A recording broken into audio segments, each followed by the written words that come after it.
Hello, everybody. We are at episode 30, day 30, which is a pretty big milestone in the account, right? So we're through our first month of play. So today we're going to get this done, which is going to get us another void and another sacred, which I'm excited about. Um, and as far as missions go, I'm hoping to get this mission done today, and then we'll be able to farm some Dragon's Lair. So a lot of interesting stuff going on. Um, but the biggest thing is getting High Khatun. Now, I want to speak not at length, but I do want to discuss High Khatun a lot because High Khatun is a great champion, and I want to make that very clear. So remember, if you're new to the series, um, what I did is on day one, I put in a promo code for Deacon Armstrong. So on hellhades.com, these promo codes. So I just typed in Google Hell Hades promo code, and then you scroll down, you click on new player promo codes, and there's a promo code there that gives you Deacon Armstrong, an epic book, 200,000 silver, and 24 magic brews. Um, so the reason I'm bringing this up in a discussion about High Khatun is that if you did not do that, if you didn't get one of the new player rewards, and you're getting High Khatun or you have High Khatun at this point, you're not gonna be able to go back and do those new player codes, right? So because of that, this is where High Khatun comes in for your account. So let's look over her kit real quick. So she has a 19% speed aura in all battles. If we look at Deacon, that's the same aura that Deacon has, right? So right there, we're looking good. Same, very similar champion. Her A3 attacks all enemies and has a 50% chance of decreasing the turn meter by 15%. So Deacon has 100% to decrease the turn meter of enemies, but also fill my turn meter. Now High Khatun has that as well. She fills the turn meter of all allies by 15%, and then does the only difference she does give the major speed buff, the big speed buff, right? Um, but she does it on two separate abilities. Now Deacon does it all on one ability and also gets an extra turn, and then can then do decreased defense. So apples to apples, Deacon is just stronger than High Khatun in that sense. Same affinity as well with Spirit Affinity. So when you're just comparing them side by side, Deacon is just flat out stronger. He does what takes High Khatun two abilities in one ability, and then also brings decreased defense, which is one of the most wanted um, debuffs, and it's an AOE debuff as well. So a lot of people, there's a lot of love out there for High Khatun, as there should be. High Khatun is not a champion, a hero that I'm going to use a champion that I'm going to use on my account. Um, However, she will be very valuable when I start to progress in um, Tag Team Arena, which I will have to do at some point. So I am not going to get rid or feed High Khatun. I am going to hold on to High Khatun because she can still be my lead, my aura lead, and go in there and drop their, turn meter. Or rather, probably more efficiently would be to boost my turn meter, right? So she could boost my turn meter and give speed to my team. And then we get the same impact. I would just have to bring a separate champion to act as a decreased defense champion, which I could farm up a War Maiden to do that, right? We've already seen what War Maiden can do. And then I would just need to have either another debuffer of some kind, or I could run a double nuke, two nuke champions in that. So High Khatun is a great champion, and I wanted to be clear about her value. I just feel like Deacon brings what she brings to the table, and then some. And so Deacon just, when you're looking at them side by side, Deacon would then be the better champion. So I just didn't want people to, I feel like I'm going to get a lot of hate for not using High Khatun, and it's nothing against High Khatun. It's just not a champion that I'm going to use in my current plans, right? That being said, as I'm starting to rank up in Tag Team Arena, getting closer and closer to bronze too. It's getting harder and harder to get the gold bars. And you'll see that traditionally I will tend to, like, I lost these ones. I already spent my 10 keys. So beat everybody here, lost one here, one here, one here, but these ones are total L's. I was unable to beat more than one of their teams, right? If we look at my battle log, in fact, so I did manage to beat them all with my main team, except this is on attack. Except here, I lost all of the fights. So I definitely could use High Khatun, maybe at a level 40, and then go from there, building her up. So, in the future, when it's time to focus on Tag Team Arena, a little bit harder.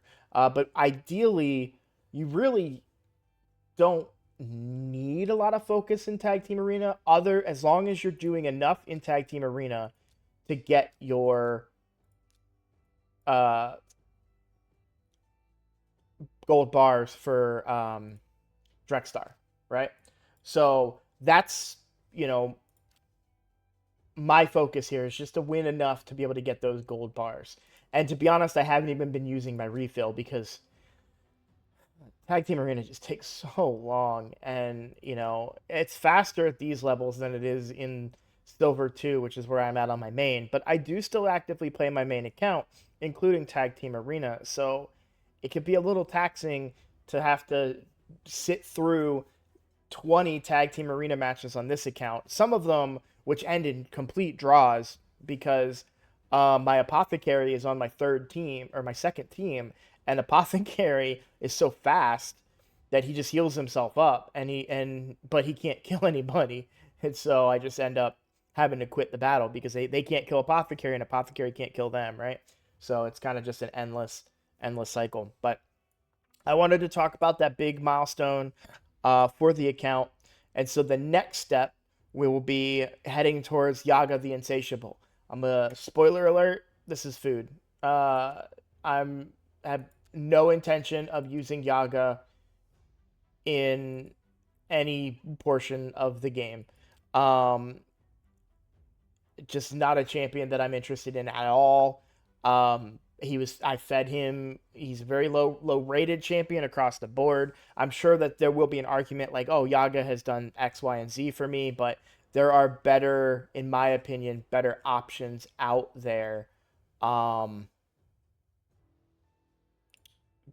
for poisoners. Kale being one of them, and so I don't really see the point for him. But okay, I haven't looked because I know that isn't there a way to get a Cult Brawler or no? Okay, I guess not. I could have swore that there was a way to get a Cult Brawler from the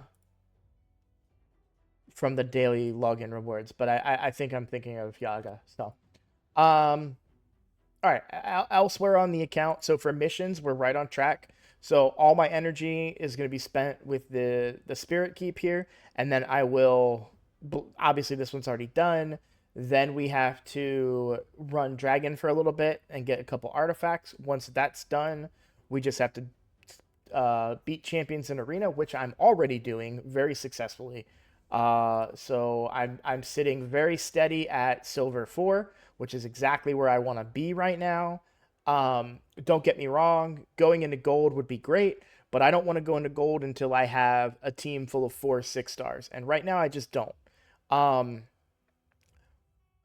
and I also am not like in a rush to do so because quite frankly, I'm getting a lot more easy victories down here in silver without having to run a go second team. I don't have to worry about, running into other teams that have 460s or better gear or any of that stuff. Cause like I saw on Reddit today for Raid Shadow Legends that somebody went against a bronze 2 account that had a team of legendaries and a mythical champion. And they got smoked by them. And so it's like, what is this guy doing down in bronze, right? So I'm sure there's even more of those in gold and as you go up. So silver, I'm very happy being in silver right now. Gold would obviously be better, but we'll get there, right? Patience. That's what I tend to want to preach here. Tournaments, nothing too crazy going on. There is a Fire Night tournament right now. We did the Soul Chase already. The Tag Arena tournament has actually been giving me some pretty decent resources that I've been happy to get. Not really gonna push it for any of these other resources. Like I said, I'm already not using my reset. And if you don't know what I mean by reset, so in the advanced quests, when you use 12 crypt keys, you get your tokens right here. So as long as you use your keys, then you have to have champions to do that, which I don't have a lot of champions right now, so I don't get to do faction wars every day as it is. So events going on. We are in the middle of an artifact enhancement event, so I'm not really pushing anything in here, but I will likely get some points from that. Champion training event starts soon. I'm going to pay close attention to that. I've actually been saving a little bit. You'll see I do have a little bit of a stockpile of mystery shards now, and my brew level should be a little bit higher. Still a little bit low, but we're better off than we were. I still don't think I'm going to go all in on a champion training event, but it is nice to kind of save up. So instead of spending resources constantly farming champions, I've been I finally got armor to 50. I've been using the energy for my missions. So I've been putting it into the different dungeons that I need to do to get the missions done. Now I'm doing that, now on the account because my other priorities I've reached the limit of my other priorities. Theoretically, I could increase my clan boss team with, let's just say for the sake of argument, either one of these three champions could be put in the clan boss team and we could find success with them. I'm not saying that I absolutely can. I'm just saying that theoretically, if any one of these three were to be leveled up to 6 stars and leveled up to level 60, that my clan boss team damage would improve.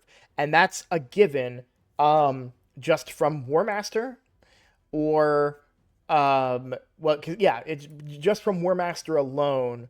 Having that mastery, I would be able, because you got to be 60 to have that mastery, I would be able to increase my damage just because I have access to War Master. Okay, so any one of these champions would give me an improvement on my clan boss team. However, I don't think any of them are going to be the secret to Nightmare Clan Boss. So every champion that I'm currently running in Clan Boss, Apothecary, Kale, Deacon, and even Sun Wukong to an extent. We've talked about this. Sun Wukong is only there because he has Brimstone. That's the only reason Sun Wukong's there. But to an extent, Brimstone alone brings a lot of value, and Sun Wukong doesn't have to be built in any crazy type of way. He can just be there, do damage, and land Brimstone as much as possible. And he can be built for heavy, hard attack with no mind given to his HP because he can just keep reviving himself.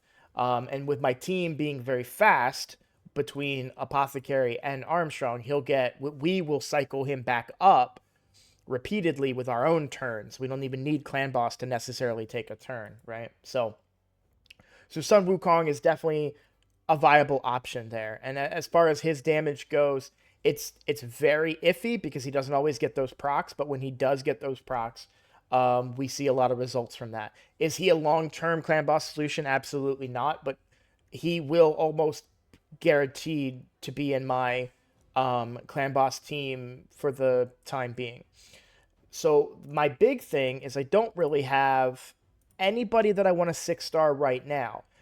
I've gone over this in quite a few videos, but Eris is... Oh, I got Eris a blessing, by the way, so she has Phantom Touch now. Eris is a good champion. Nothing against Eris.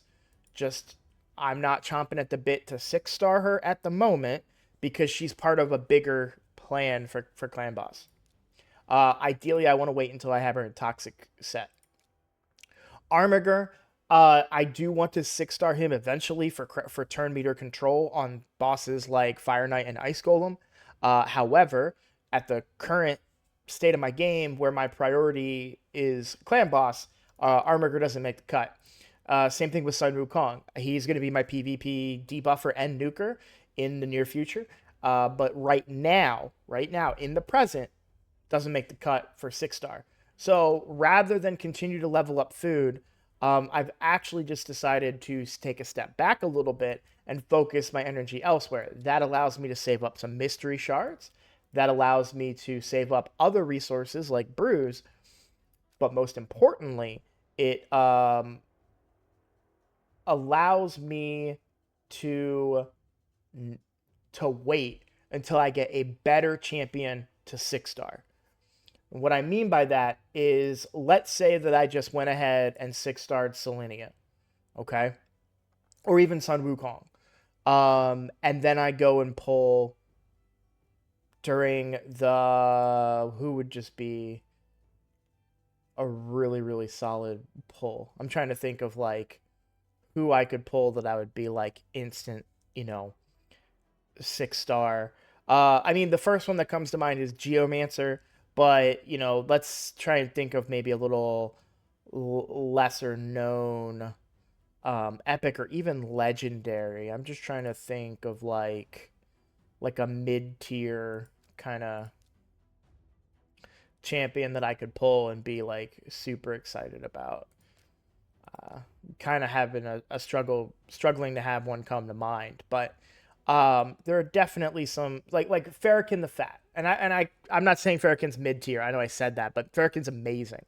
If I was to get Farrakhan the Fat, instant 6-star, no questions asked, useful everywhere in the game, PvP, PvE, dungeons, clan boss, everywhere, and he would be incredibly good for my clan boss team. We're talking HP burn and poison, so we're checking off 2 of the boxes.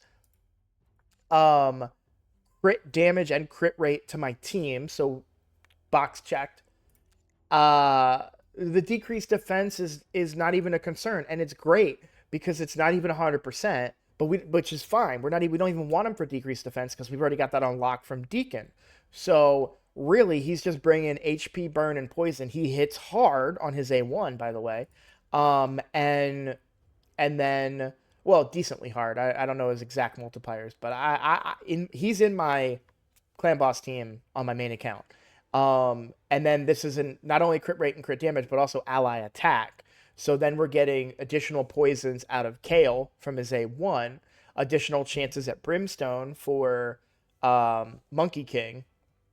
We bring the HP burn that I would have upgraded Selenia for. And then, of course, we get to more chances to apply that leech debuff, right? So there's a lot of value coming out of a Farrakhan the Fat. And I think it's important, so my point is, I'm not saying I'm going to get him. My point is we don't know what I'm going to get on Friday. Friday is a 2x Ancient Shard pull. So rather than put my resources into a champion that I have now that I feel meh about, because every single one of the champions we talked about that are on the opportunity for me to put food into are meh, right? Like, let's say I did put my food into Sun Wukong. All right, so Sun Wukong is 6 stars. He's leveled up to 60. Good for him. He gets War Master, and he does more damage against Clan Boss. Great. And then I pull a Farrakhan as the example I previously said. I would have much rather have had Farrakhan in my Clan Boss team than a Sun Wukong. Sun Wukong is a great champion. He's just not a Clan Boss champion. I think most people can agree on that. So, and then because he also brings HP burn, that decreases Selenia's value, and things like that. So now I know there's an event that should be coming up soon for Petrifya Rockheart. Yeah, Rockroot. How long on this Dungeon Divers? I don't want it to be on a Dungeon Divers.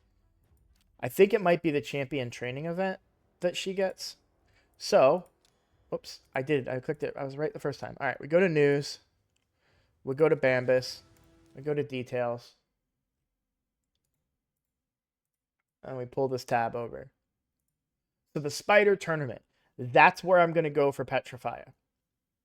So, because I think I can do pretty decent points on the spider tournament, and I may have to use up a lot of my saved energy, but I do think Petrify is going to be worth it. Now, a couple of other content creators I've seen did post that I haven't watched the videos yet. I just saw the headlines.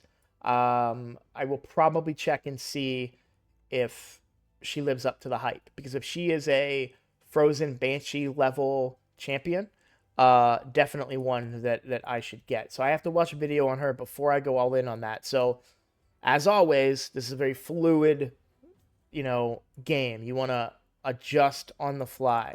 If we look at Frozen Banshee, for those of you that don't know, Frozen Banshee is considered one of the best damage dealers for Clan Boss. She brings the big version of poison, turn meter, uh,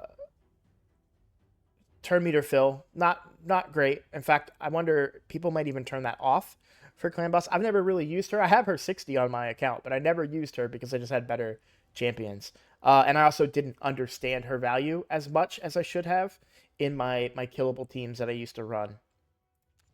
And then we bring poison sensitivity. So poison sensitivity, and then poisons on the A1 with a huge % chance to apply them. So each hit, 2 times hitter, each hit has a 100% chance when booked. So that's 2 poisons for every A1 attack. If they're under poison sensitivity, which they would always be, because this is guaranteed to land. It's just a cooldown that's the matter, but you're going to put books into her anyways, and they're rare books, so you have plenty of them. So, like, if we look at, I only have 1 rare book right now, so maybe I'm a little full of myself there, but, yeah, so she's a great champion for Clan Boss. If I was to pull a Frozen Banshee even during the 2X event, which is extremely possible because she's a rare, and I'm pulling 47 shards now, probably even more by the time Friday comes, so a lot of potential value out of Friday's pulls. And so I would rather have that food ready to go for whoever I pull on Friday instead of maxing out a champion that, don't get me wrong, maxing out Sun Wukong. I will use him at some point on the account, but that's just putting more delay on me getting into Nightmare Clan Boss, which is the goal. And I don't think a DPS is really going to be the secret to getting into Nightmare Clan Boss, by the way, because they're going to be killable team one way or the other. Ideally, I would prefer to get somebody that could bring Ally Protect to the team. That's what I would really like to see. But who knows what we're going to get? Enough fantasizing about that. So as far as what else is going on the account, not too much. I already mentioned I got Eris. It was only 2 of the little silver things in the Immortal Soul Essences. So I went ahead and bought 2 of them and went ahead and got her Phantom Touch. I might, because I did 5-star her just for a mission. Part of me wonders if I might want to try her in Clan Boss now, even without the Toxic set. Good news is I am going to farm a lot of Dragon in the next couple days. So it will give me a bigger chance at getting Toxic gear. Unfortunately, everything I've been getting on Toxic has just been toxic. No, but I haven't been able to get any. I only have a sword and a shield, and so the chest and the boots that I've been getting have not been % based stats. And while getting the 4-piece of the Toxic set doesn't necessarily mean that I need to have those % based stats on the other areas, it is still preferred. So just the gear that I've been getting has not been great for me. But I just keep on farming, and it is. I'm doubting myself here, but I'm like 95% sure that, yeah, okay, I was right. So Toxic set would be from Dragon. We're going to farm Dragon because of the upcoming mission. Right here. So hopefully some of these pieces that we get are going to be Toxic. And then level 16 artifacts is right around the corner. That's Fire Knight. So yeah, missions is going to go pretty quick. before you know it, we'll be trying to fuse, what is it, Relic Keeper. So just keep on pushing, generating all those resources and everything like that. Where are we at? So we're at 25 minutes. Perfect. That's a great amount of time for a video. There are some questions and things that I want to discuss and answer that I have from both my clan and from comments. So expect to see that in probably like a separate supplemental video outside of the traditional daily videos that we have going now. Also, apologies if this is 2 videos in one day. Um, I I've been pre-recording some videos and I've lost a little bit of track, but it's day 30 on reset, so we're gonna go ahead and count. This will be episode 30, and we'll just keep going 1 episode a day from here. So thank you guys for watching. Thank you all for your comments. Thank you all for your likes. Thank you to those of you that are subscribing. Just really happy to be doing this. I'm having a lot of fun doing it. So you guys are making that happen, and that brings me a lot of joy. So sincerely, thank you so much. And yeah, that's it. I will see you guys in the next video.